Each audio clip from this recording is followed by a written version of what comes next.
All right, everyone. So the question was, did David write all the Psalms? He has wrote, according to my study Bible, it says that David wrote 73 Psalms. Asaph, who I believe is he a son of Solomon? I forget, but I know he's a descendant of David, wrote 12 of them. The descendants of Korah wrote 10.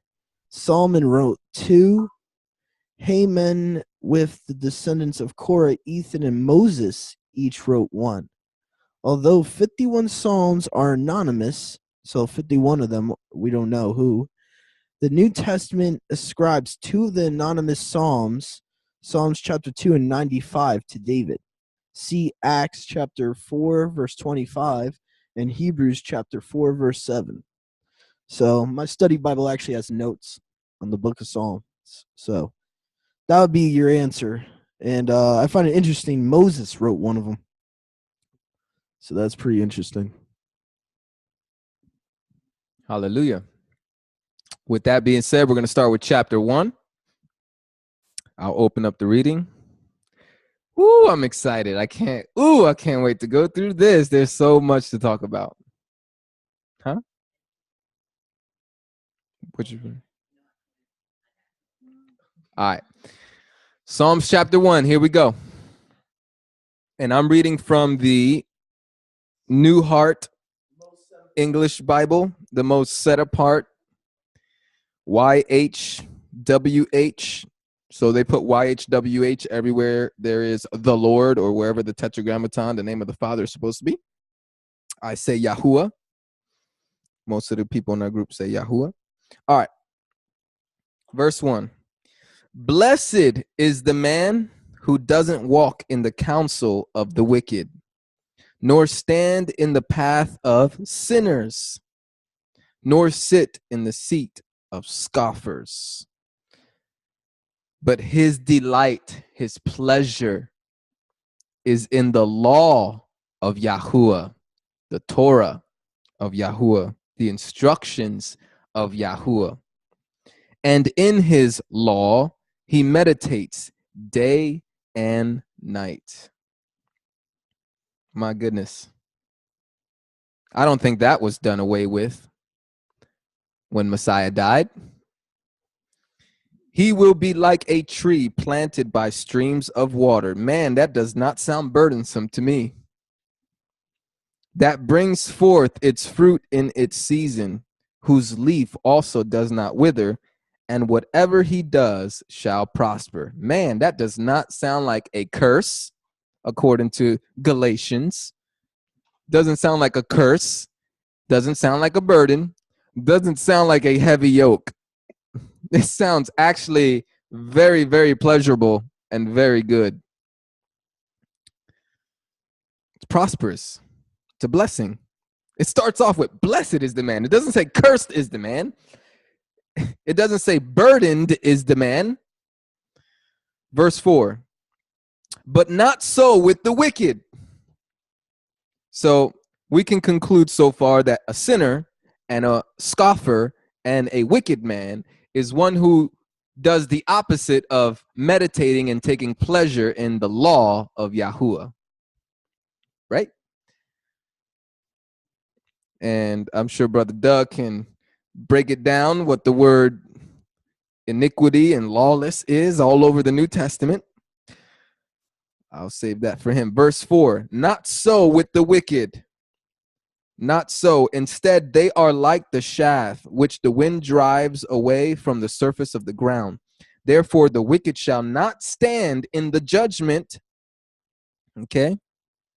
Now, I definitely believe that we'll be talking about the final judgment. Nor sinners in the congregation of the righteous. So you have the congregation of the righteous and you have the wicked.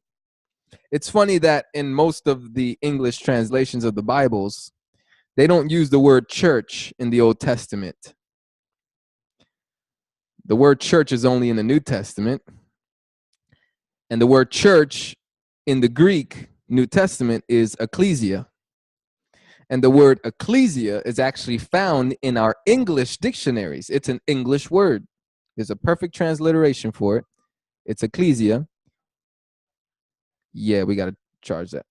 Can you do that for me? Or Brother Doug, somebody? The word ecclesia means congregation or assembly. So anytime you see the word church in the New Testament, it should say congregation. Church, and this is getting off just a little bit, but I think it's significant. The word church is a pagan word. It's okay, Doug. You're good. Let me turn off the video. I'll put it back up. There we go. The word church is pagan in its origin, and I did this test with my wife. We even went to a public library together. Me and my wife went to a public library together and found the oldest dictionary we can find in the library. Because my wife didn't believe me at the time. I was telling her this. She's like, come on, that's too much. It's, I'm like, babe, you gotta look this up. This stuff is freaky. Went to a public library, got the oldest dictionary we could possibly find, looked up the word church in it. And down below, they have the origins and everything that it stems from, Latin, Greek, and all types of stuff. And it comes from, one of the words is Circe, Circe, which in Greek mythology is a woman, a prostitute woman that seduces the men of Hercules and turns them into pigs with a golden cup of whatever's in it, wine or something, that turns them into pigs. Looks exactly like the woman that's described in the book of Revelation, the harlot that rides the beast. Golden cup in her hand. She seduces the nations. Very freaky. Okay. The word church that I was taught in Christian college and in Christian church classes, they would say the word church comes from Kyriakos, which means of the Lord. And that is not true. That is not true at all. Because Kyriakos is in the book of Revelation, and it's talking about on the day of Yahuwah, or on the day of the Lord, John saw a vision. Why don't we put church there? That doesn't make any sense. If Kyriakos means church, or comes from the word church, why aren't we saying on church, John saw a vision? So anyway, that whole brainwashing teaching, it's really off. We shouldn't use the word church. And I don't do this for every single word, because our entire English vocabulary is saturated in paganism. But I don't like to get carried away with too many things. I'm not trying to change every single word, because then we won't be speaking English anymore. Okay, that's not what I'm trying to do. But here's a word that we can definitely change in our vocabulary, and it would make the scriptures consistent. Why all throughout the Old Testament you have the congregation, the assembly of Israel, God's people, Yahuwah's people. You have assembly and congregation all throughout the Old Testament. It's always referring to Yisrael. But all of a sudden, you go to the New Testament, and we got this new word, church, being used. And that's where Christianity takes their theology and says that the church is different from Israel. And some would even say that the church replaces Israel. Both bad theologies, both bad doctrines, bad teaching, bad philosophy, if anything. So anyway, let me just finish. It's only one more verse. Therefore, the wicked shall not stand in the judgment, nor sinners in the congregation of the righteous. Sinners cannot stand in the congregation of the righteous. That's why people leave. I'll take our group, for example, our small little tiny group. People come into this group and they have sin, serious sin that's on the top of the list that needs to be dealt with, that they refuse to repent from and to really turn from, and they continue to walk in it. What ends up happening is they either leave on their own accord because we're calling them out on it, or we kick them out. We kicking them out rarely happens. I don't remember the last time we kicked people out. We have done it, but most of the time the people leave on their own accord. They can't stand to be around righteous people, because to them we're prideful, we're arrogant, we're self-righteous, we're full of ourselves, we think we're holier than thou. Whatever the enemy puts in their head, and they give into it and they leave. But That's a real truth. Water and oil can't mix. Can't be unequally yoked. My translation's interesting with, I think it's verse 3. No, verse 2. Verse 4. But not the wicked, they are like worthless chaff scattered by the wind. And it's interesting because a movie D showed me this week, Maze Runner 2, the villain said, he's quoting from scripture saying, "Oh, the chaff are separated from the wheat." So it was kind of interesting. I see that in my translation. I'm like, wow. So this could be referring to Matthew 13, where it's the tares and the wheat being separated.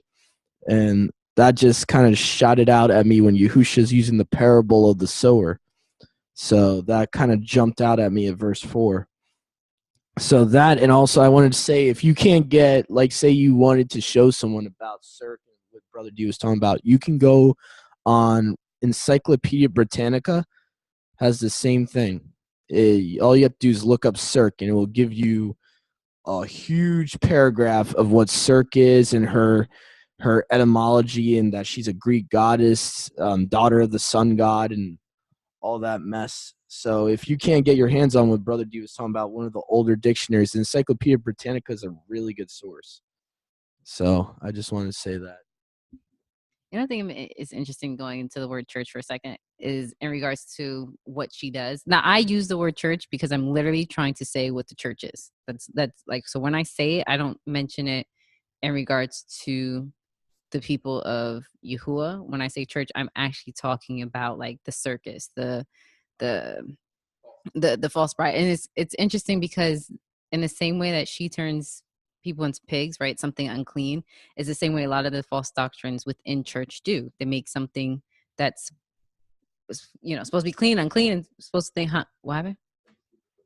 Oh, and what's unclean, clean. They completely twist it in many doctrines. But nevertheless, there was something I wanted to.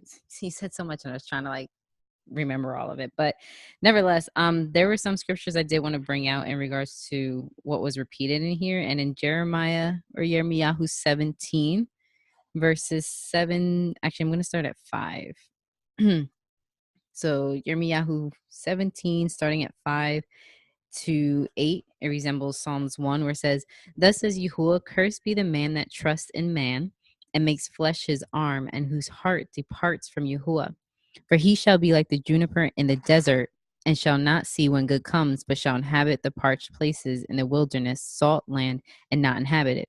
Verse 7 says, "Blessed is the man that trusts in Yahuwah, and whose hope Yahuwah is. For he shall be as a tree planted by the rivers, and that spreads out her roots by the rivers, and shall not see when the heat comes.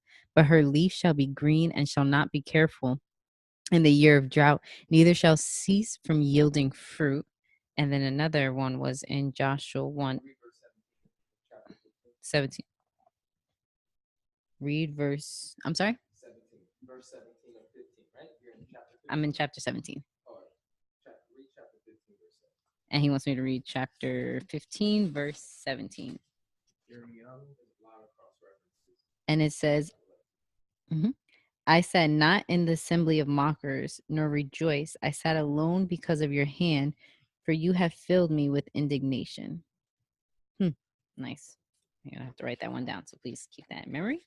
Another verse I had was Yahusha chapter 1, verse 8, or Joshua 1:8, which says, "The Sefer of the Torah shall not depart out of your mouth, but you shall meditate therein day and night, that you may guard to do according to all that is written therein. For then you shall make your way prosperous, and then you shall have good success."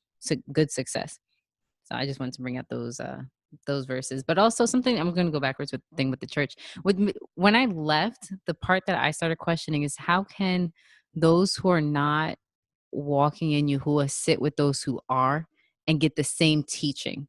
Like, okay, I can see if we're studying together as brothers and sisters, right? And we're going over some type of particular doctrine or whatever it is. But if a sinner comes in, like someone that's really not really about the walk, okay, I don't see how they can sit in the the same setting if they're not getting just the gospel. Like I feel like it should be just the gospel versus now let's get into other things. Like, okay, if we're going to talk about what to eat, what's unclean versus clean versus someone that's coming in and that concept is not even, it's not even there because they don't even understand the gospel. You know what I'm saying? You get what I'm trying to say? So, but that's all.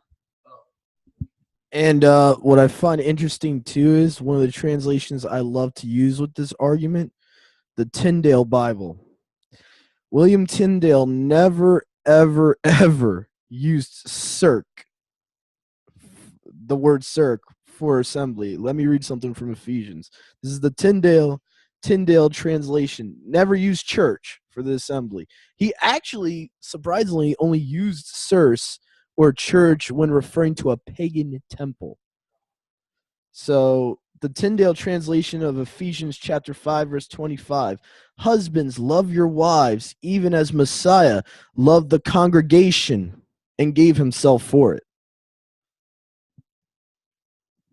Excellent, Doug. Some good stuff there. Anybody out there on our Zoom want to jump in? Because I got a lot of cross references I'd like to I got a lot of cross references on the app with different scriptures for each of these verses. I can go all day with these. And Psalms is one of those books, man. It's got a lot of meat in it. Anybody want to jump in? Now's your chance. And you guys can do this too. For those of you who have My Sword, if you set up the app, your preferences, you will see a section in the preferences for cross references. You got to check off all the boxes, make sure they're all checked off.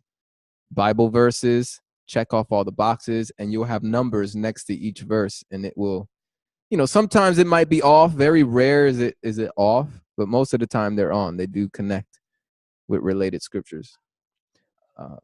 Cross reference and the category under that one too, but make sure all the boxes are checked off. Yep, that one. And then go back one space, and then there's another category underneath that. Yeah, Bible verse reference. Make sure every box is checked off. That's it. All right, so with verse 1, let's see here. I'm not going to read any ones that are in Psalm because I don't think that makes too much sense. But Proverbs 4:14, it says, "Do not enter into the path of the wicked. Do not walk in the way of evil men." Proverbs 4:14. Do not enter the path. Path is a lifestyle. When you hear path or walking, it's talking about lifestyle, your behavior. It's not talking about a literal path. Like if this guy's walking on the sidewalk, I can't walk on the same sidewalk he's walking on? No. Relax.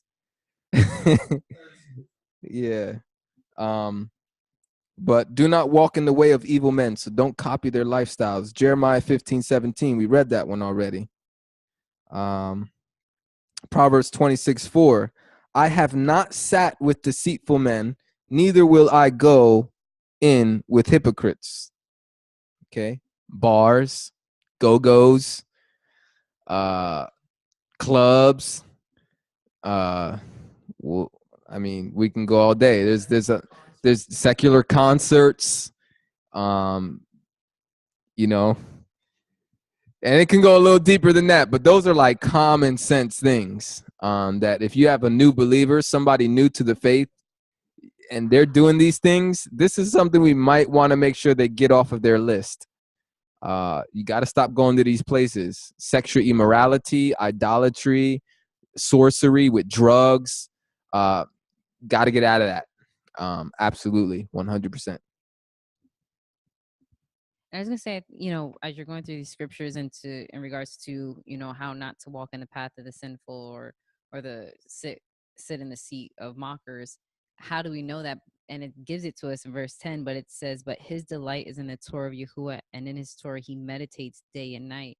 And as we meditate on his word, as we think about his word, as we remember his word, and as the Ruach HaKodesh, the Holy Spirit, begins to remind us of his word, we know how to steer clear of those sinful paths. We know how to discern between right and wrong. We know how to discern between things that are clean and unclean, and the profane and things that are not set apart. So basically, it gives us the answer. It's just staying in the word and staying in fellowship, and that's something I'm getting better at, and talking, but seriously, and talking with our brothers and sisters who can shed light on the areas of our lives that we don't want revealed. If I had to be honest, and so I think that definitely helps as we meditate, and as our brothers and sisters meditate in the Word, they're able to expose um, the sinful ways in each other, which is something that we need. Why? Because the word is there for exhortation, it's there for rebuke, it's there for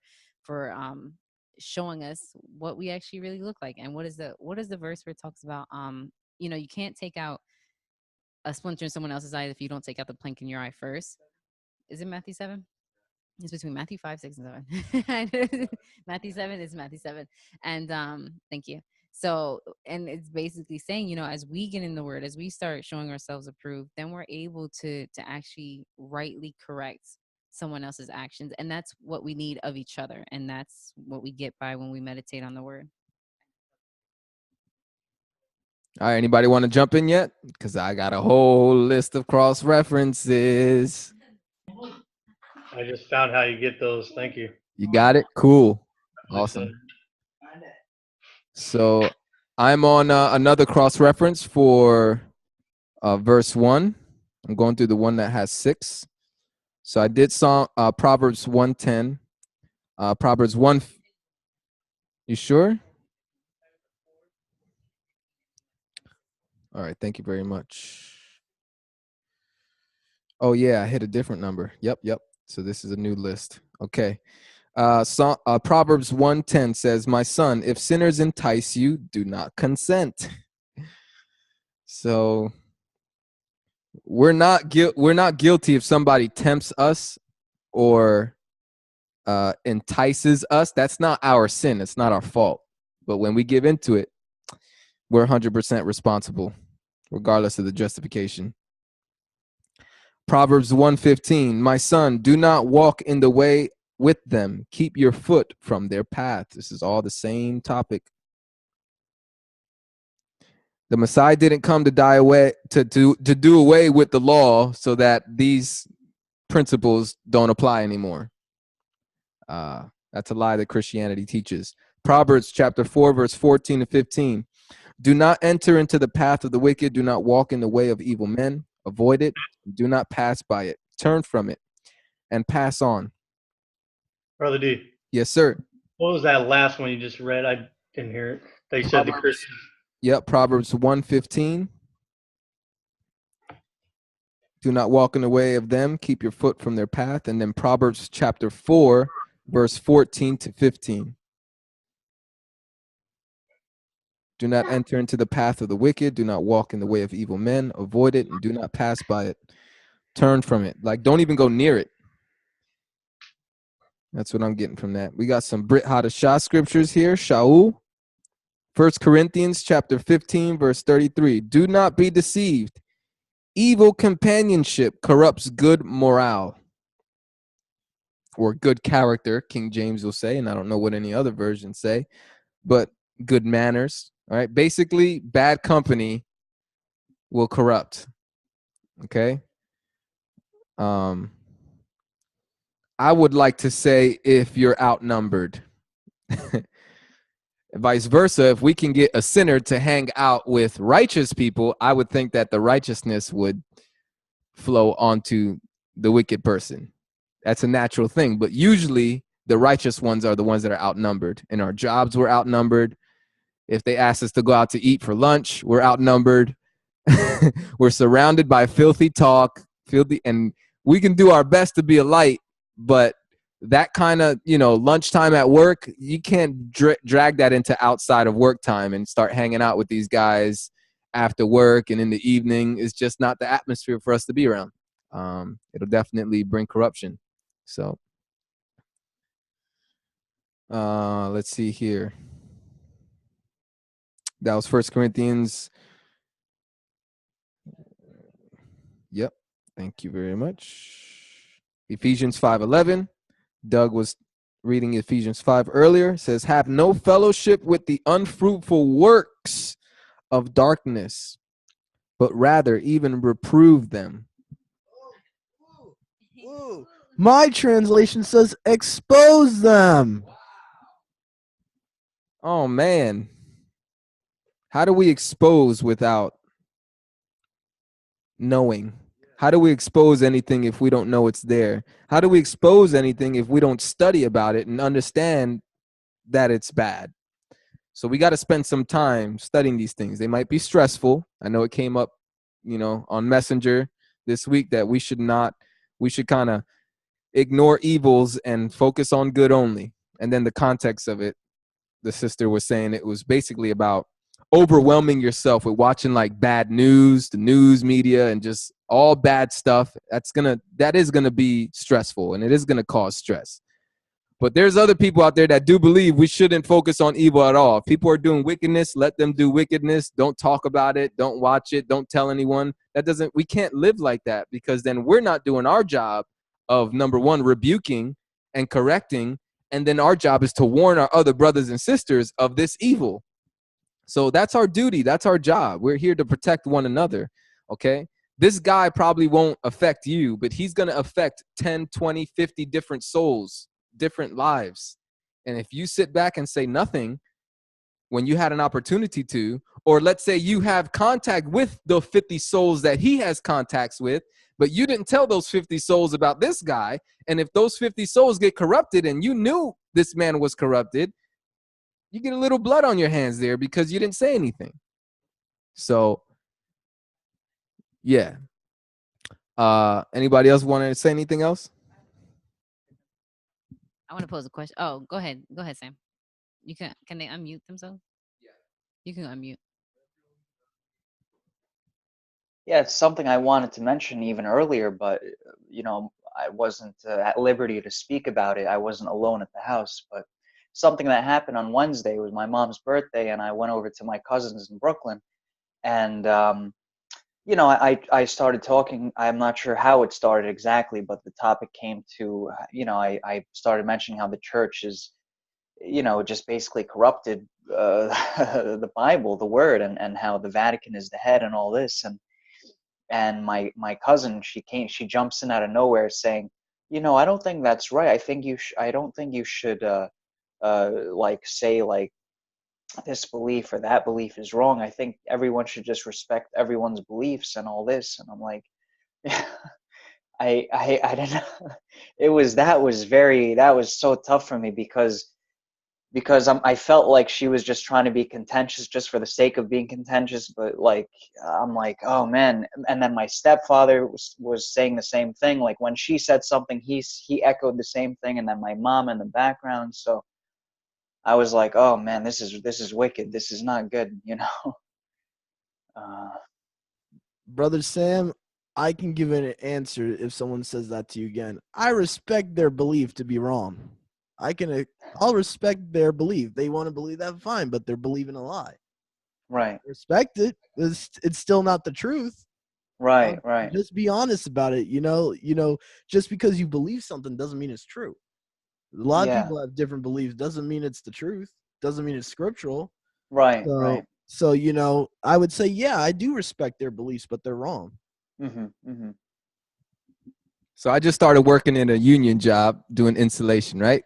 And the teachers go, talking about safety and stuff, like guys want to stand on the top of the ladder and guys want to do things that are unsafe, and it's like, I respect their faith and their passion, but I don't respect their intelligence, I'm sorry. I mean, you have the right in America to be ignorant, and you can do that. And in those situations, when people say that, I'll bring up extreme religions. I'll bring them extreme Muslims who murder people and do crazy stuff. I'll be like, you respect them? You respect that? You respect how they beat wives for no reason, for very poor reasons, beat them outside in public and burn their faces up and everything? You respect that? You got to come up with an extreme to get them to say, okay, maybe not every belief, and then you can kind of like start working with them. Well, it's the same concept. Your standard is just lower than mine. That's all it is. I have a higher standard than you. So yeah, you're going to respect a wider variety of beliefs while I'm going to respect a smaller variety of beliefs. But everyone has a limit. Your limit is just, you have a, anyway. Yeah. I think it comes to the idea of what does the scripture say? Not all roads lead to the Most High.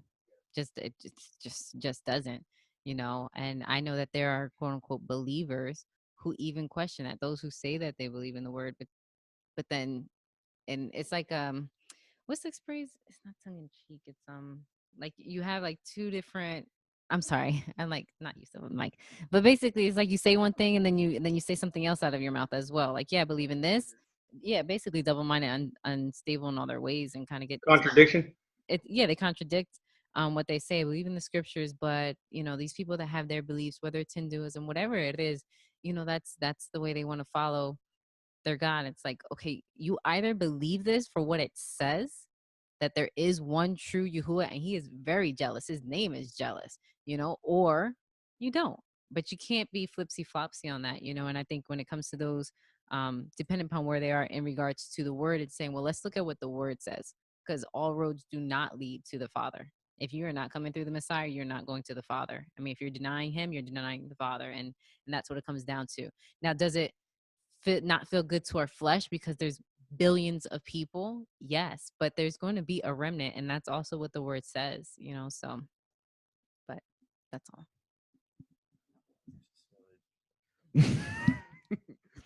Yeah, I'm sorry about that, but that just totally reminds me of that's how the one world religion is going to start. It's going to start all, we're all coming to Yahuwah in different ways, how Pope Francis said recently, we're all coming to know Messiah in different ways. Some might be Buddhist, but we all know love, we all know God. And it's the ecumenical movement. So people have been brainwashed to believe that you don't have to believe in the Bible to know the Creator, and that's ultimately going to lead to the one world religion. All right, got 6 minutes left. Let me continue running through some of these cross references. So that was for verse 1. Verse 2, but his delight is in the law of Yahuwah, and on his law he meditates day and night. We're getting some, now we're going to go back to Deuteronomy here. I got some Deuteronomy passages. Deuteronomy chapter 6, verse 6. These words which I command you this day, which is Torah, law of Moses, these words which I command you this day shall be on your heart. Deuteronomy chapter 17, verse 19. And it shall be with him, and he shall read therein all the days of his life, that he may learn to fear Yahuwah his God, to keep all the words of this law and these statutes to do them. My wife is saying this is about a king of Israel. That could be the context. Yep. And it shall be when he sits on the throne of his kingdom, that he shall write, that's verse 18, he shall write him a copy of this law on a scroll out of that which is before the priest, the Levites. Yep. So very important stuff. What else we got here? We got, yeah, I got to go back.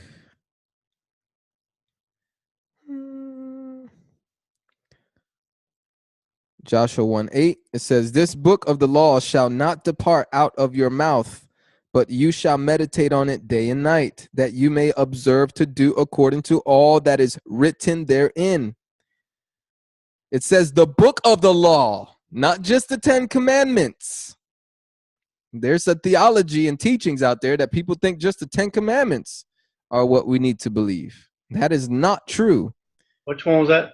Joshua chapter 1, verse 8. Yahusha chapter 1, verse 8. Excuse me. That one I should not compromise with. Joshua's not bad, though. There's no J, but Yahshua. My grandson ate the eraser on my pencil.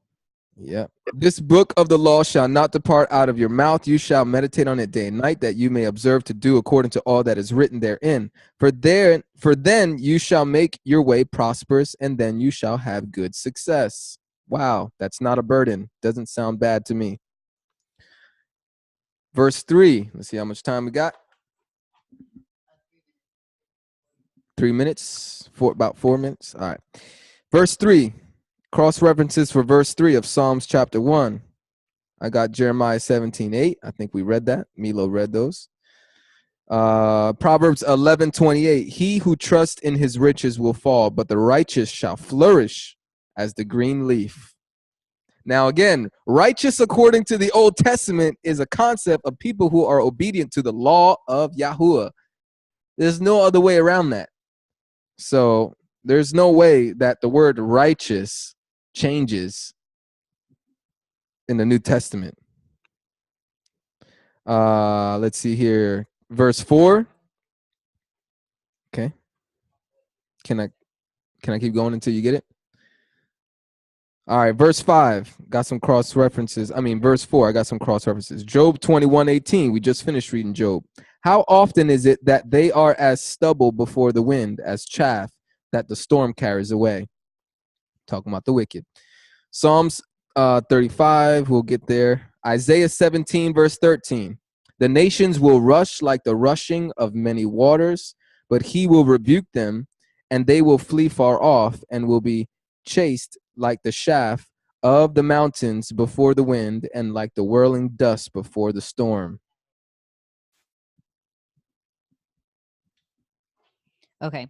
Because I want to bring this towards the Messiah and how this relates to us in the Messiah, right? So Messiah's words when we're in Yehukanan or John 15, starting at verse 5, Messiah says, I am the vine, you are the netzarim, the branches. He that abides in me and I in him, the same brings forth much fruit. For without me you can do nothing. If a man abide not in me, he is cast forth as a branch, like the chaff being driven away. That was my own words added. And is withered, and men gather them and cast them into the fire, and they are burned. If you abide in me, and my words abide in you, you shall ask what you will ask, and it shall be done unto you. Herein, verse 8, is my Father glorified, that you bear much fruit, so shall you be my Talmudim, my disciples.